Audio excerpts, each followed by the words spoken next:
Isa na namang followers at syempre followers at viewer pala ito ni Idol Edgar Liansana, ang Edgar Vlogs dyan po sa barangay Anislag, ang biyaheng Anislag. Ayan, Idol, follower at viewer mo pala ito. Anong pangalan mo?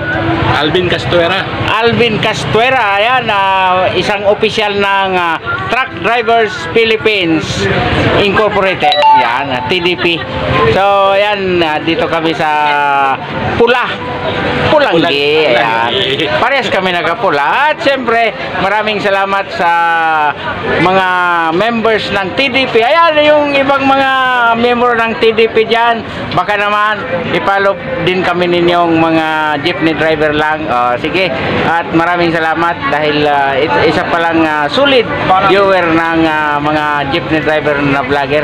Meron pa kaming isang kasama na marami pa kaming mga driver dyan sa Legazpi Daraga, yung Jubin Madraso and Alan De Los Santos, Rocky, mga driver yan. Ano ko yan? Ayan, yung Rocky, R-O space C tapos KY. Taga-Legazpi man ako. Taga-Legazpi man. Nakaagom na ako Legazpi lang.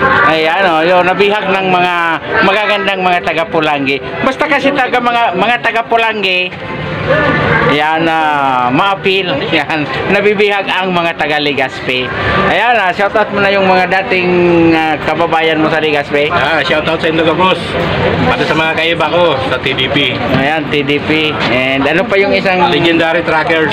Legendary Shoutout sa Trackers. Indoga Boss. And dating driver ng DLTV. DLTV. Ayan, sa mga taga DLTV, ito na yung dating kasama ninyo. Si Kuya Alvin Castuera. Ayan. Mabuhay ang mga driver, mga bayani ng kalsada. Huwag lang isasama sa mga balasubas na mga kasama. Hindi naman lahat. May mga good boy naman. Isa na ito si Kuya. Yan. So, salamat. And shout out sa mga estudyante ng Cat College. Ayan, ang dami, Ayan, dito sa Pansitan at Sinaputan, Baduyaan ni Ate Si. Ate Si, ang dami mong customer. Ayan. Nag-start na pala yung klase dito. Okay. Okay, salamat. Ayan, shoutout na. Shoutout mo na yung jowa mo. Idol, yung jowa mo. Idol. Wala pang jowa, parehas pala tayo walang jowa. Ayan, yung mga wala pang jowa. Andito si Pugi. Pugi, shoutout mo na yung mga walang jowa dyan. Baka naman. Ayan. Baka naman puging-pugi, wala daw jowa o baka wala pang pangalawa. Ayan, salamat.